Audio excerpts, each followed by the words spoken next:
حضرت جنید بغدادی رحمتullah تعالی علیہ تقریر کر رہے تھے تو ایک شرابی پہ اثر ہو گیا، دوڑا ہوا آیا، کہنے لگا حضور ہر روز شراب پی ہے، 40 سال ہو گئے شراب پیتے، آپ کی باتیں دل کو لگ گئی ہیں، لیکن آج توبہ کروں گا تو اللہ معاف کر دے گا۔ تو حضرت جنید بغدادی فرمانے لگے تیرا کوئی انتظار کر رہا ہے؟ تو کہنے لگا حضور نشئیوں کا، شرابیوں کا کون انتظار کرتا ہے؟ کچھ زمانہ اماں انتظار کرتی تھی، اب سمجھ گئی وہ نہیں آئے گا۔ کون انتظار کرتا ہے؟ سمجھ گئی وہ نہیں آئے گا۔ کچھ عرصہ بیوی نے انتظار کیا، سمجھ گئی کسی نالی میں پڑا ہوگا، نہیں آئے گا۔ بہن بھائی بال بچے انتظار کرنا چھوڑ گئے، اب میرا کوئی نہیں انتظار کر رہا۔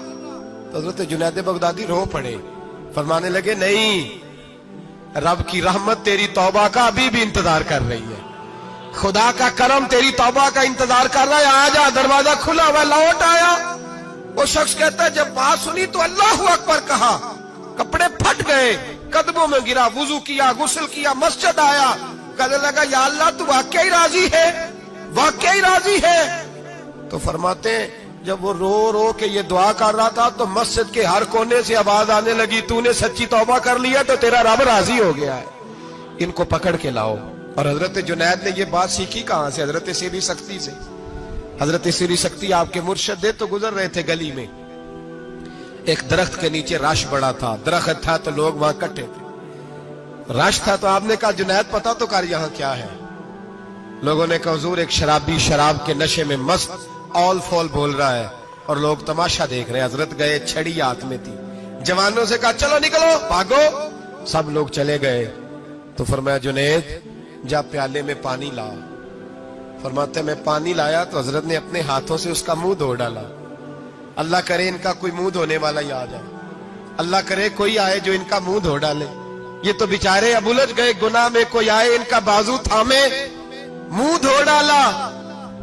اور دھو کے نہ منہ، تو رب کریم کے ولی کی آنکھوں میں آنسو آئے اور کہنے لگے اے اللہ میں نے منہ اس لیے دھویا ہے کہ جتنے لوگ شراب کی بو سونگیں گے اس کے شرابی ہونے پہ گواہ بنیں گے۔ چلو اب منہ دھویا ہے، کوئی بو تو نہیں نہ سونگے گا، اور لوگ تو گواہ نہ بنیں گے کہ شرابی ہے۔ اور پھر رو کے کہنے لگے اے اللہ جو میری طاقت تھی وہ میں نے کر دیا، اب جو تیرے قبضے میں ہے تو بھی رحمت فرما، میری طاقت میں منہ دھونا تھا میں نے دھو ڈالا ہے، تو دل دھو دیا کرتا ہے، مہربانی کر اس کے دل کو بھی صفائی عطا فرما دے۔ یہ کہہ کے چلے گئے۔ فرماتے ہیں حضرت جنید میں تہجد کا وضو کرا کے جناب سیری سختی کو مسجد میں لے کے پہنچا تو وہ شرابی مجھ سے پہلے مسجد میں بیٹھا ہوا تھا اور آوازیں آ رہی تھی سری تو نے منہ دھویا تھا تو ہم نے دل بھی دھو ڈالا ہے، دھو ڈال ان کے بازو تھا۔ امام بہقی نے دلائل کے اندر لکھا ہے، فرماتے ہیں نبی کریم صلی اللہ علیہ وسلم نے ان کی طرف دیکھا تو حضور کی مقدس آنکھیں آنسوؤں سے بھر گئیں۔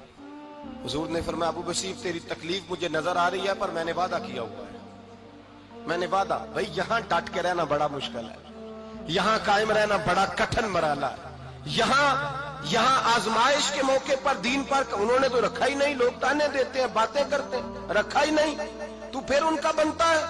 حضور نے فرمایا تجھے جانا پڑے گا۔ صحابہ کہتے ہیں پورے مدینے میں ایسے تھا جیسے سوگ کا سما ہو۔ جب وہ دو سپاہی حضرت ابو بصیر کو پکڑ کے لے جا رہے تھے تو وہ پلٹ پلٹ کے پیچھے دیکھتے تھے، پلٹ پلٹ، پیروں میں خون ہے، آنکھیں آنسوؤں سے بھری ہوئی۔ فرماتے ہیں جب وہ پلٹ رہے تھے تو مدینے کی گلیاں بھی رو رہی تھی۔ میرے نبی پاک جب وہ آنکھوں سے اوجھل ہو گئے تو حضور بیٹھ گئے زمین پہ، نبی پاک نے رونا شروع کر دیا۔ فرمایا اللہ تو نے اس شخص کی مدد فرمانی ہے، اس پر کرم کرنا ہے، اللہ اس کا خیال فرمانا، اس کے لیے دعا کی۔ حضور روئے۔ حضرت ابو بصیر باہر نکلے تو وہ جو کافر تھے نا وہ کہنے لگے تو بڑا بنتا تھا ان کا، انہوں نے تجھے رکھا نہیں، تجھے رکھا بھی نہیں۔ تو حضرت ابو بصیر نے تھپڑ مارا منہ پہ، کہنے لگے میں وہ نہیں جو تھوڑی سی بات سے بدل جاؤں، ایمان یقین اور استقامت کی دولت ملی ہوئی ہے۔ آپ فرمانے لگے میرا تو ایمان اور پختہ ہو گیا ہے کہ میرا نبی اپنے وعدوں کا بڑا پابند ہے، میرا رسول اپنے وعدوں کا بڑا پابند ہے۔ حضرت ابو بصیر کہتے ہیں مدینے کی سرحد گزر گئی تو میں نے کھینچی تلوار، ان میں سے ایک سپاہی اب آؤ میرے مقابلے میں جس نے آنا، ایک کو مارا، دوسرا بھاگ گیا۔ فرماتے اب میں مکے جا نہیں سکتا تھا، جاؤں گا تو وہ زیادہ ماریں گے، مدینے حضور نے قبول نہ فرمایا. فرماتے ایک جنگل میں جا کے العیس نام کی ایک بستی تھی, وہاں ڈیرا لگا لیا, دریا کے کنارے پانی پی لیتا, پتے کھا لیتا, تن تندور ہڈاں دا بالن تے اسی ہاواں نال تپایا, کپ کپ مکیاں پیڑے کیتے تے اتوں صبر پلیتھن لایا, تن دی ہانڈی تے من دا سالن اتے لون صبر دا پایا. غلام فریدا وے میں ساری تیری, غلام فریدا وے میں ساری تیری, تینوں اجے یقین نہیں آیا.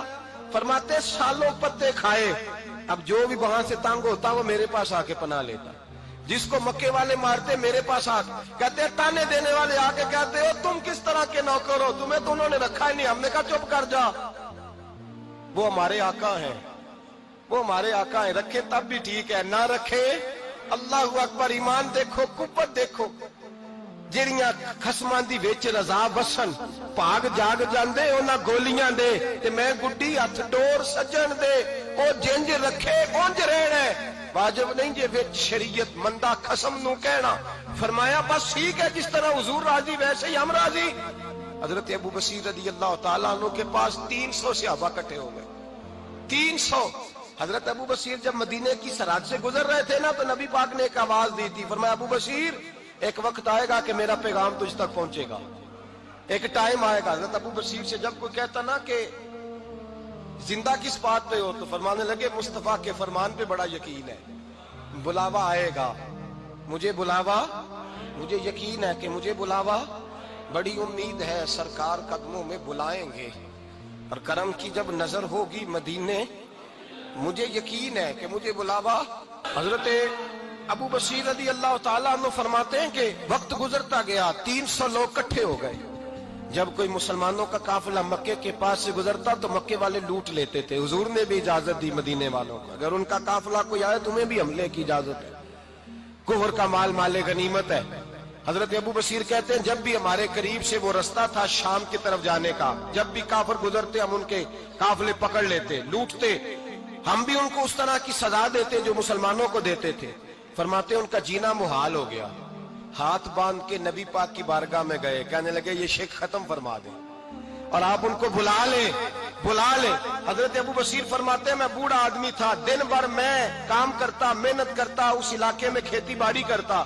جب رات ہوتی تو میں کسی پہاڑ کے ٹیلے پہ بیٹھتا اور مدینے کی جانب منہ کر لیتا, اور میں انتظار کرتا بلاوا کب آئے گا, کب حضور کا پیغام آئے گا, میں انتظار کرتا. حضرت ابو بصیر رضی اللہ تعالیٰ عنہ بیمار ہو گئے, شدید بیمار, سخت بیمار تھے, تو قریش نے شیخ ختم کی. حضرت ابو ہریرہ کہتے ہیں نبی پاک نے 2 صحابہ کو روکا دیا, فرمایا جاؤ اسے جا کے کہو آ جائے, اسے کہو آ جائے. صحابہ کہتے ہیں ہم پہنچے تو ان کا آخری وقت چل رہا تھا, آخری ہجکیاں تھیں. ایمان اور یقین دیکھو, آخری ہجکیاں. لوگ کہتے ابو بصیر وقت آ گیا, وہ کہتے نہیں ابھی وقت نہیں آیا, وقت تب آئے گا جب نبی پاک کا بلاوا آئے گا. حضور کا وعدہ تھا وقت تب آئے گا جب میرے نبی کا بلاوا آئے گا, بھی بلاوا نہیں آیا تو ابو بصیر کا وقت بھی نہیں آیا. صحابہ کہتے ہم نے جا کے رکا, تھمایا, اٹھنے کی بھی طاقت نہیں تھی. جب حضور کا رکا لیا نا تو دونوں یوں مٹھیاں بند کر لی, گویا جھوم جھوم کے نعرے لگانے لگے آؤ دیکھو میرے نبی کے وعدے کتنے سچے ہیں, آؤ دیکھو حضور کے وعدے. چومتے حضور کا نامہ سر پہ رکھتے, سینے سے لگاتے, اور کہتے ہیں پھر بلند آواز سے کلمہ پڑھنے لگے. کہنے لگے حضور میں حاضر ہوا, یا رسول اللہ میں آیا. کہتے بلند آواز سے کلمہ پڑھا اور ان کی روح پرواز کر گئی, ان کی روح پرواز کر گئی. نبی رحمت صلی اللہ علیہ وسلم کے غلاموں کا یقین, اعتماد اتنے اعلیٰ درجے کا. کمزور مسلمان, دائیں بائیں دیکھتا مسلمان, کفر کے وعدوں پر اعتبار کرتا, یہودی عیسائی اور سکھ کے وعدوں پر اعتبار کرتا, دنیا دار ٹھگ اور چور کے وعدوں پر اعتبار کرتا, یہ رب کریم کے وعدے پر اعتبار نہیں کرتا, یہ اللہ رسول کے ساتھ اپنی توجہ کو مبذول نہیں کرتا. میرے رسول کریم سید عالم صلی اللہ علیہ وسلم کے غلاموں نے اعتماد کر کے, یقین کر کے ہمیں بتلایا ہے کہ جب تیرے پاس یقین کی دولت ہوتی ہے پھر تو دنیا کا طاقتور آدمی ہوتا ہے. جب تیرے پاس ایمان کی قوت ہوتی ہے تو دنیا کا سب سے مضبوط شخص ہوتا ہے. اپنے آپ کو مضبوط کریں, اپنے اندر ایمان کی توانائی پیدا کریں.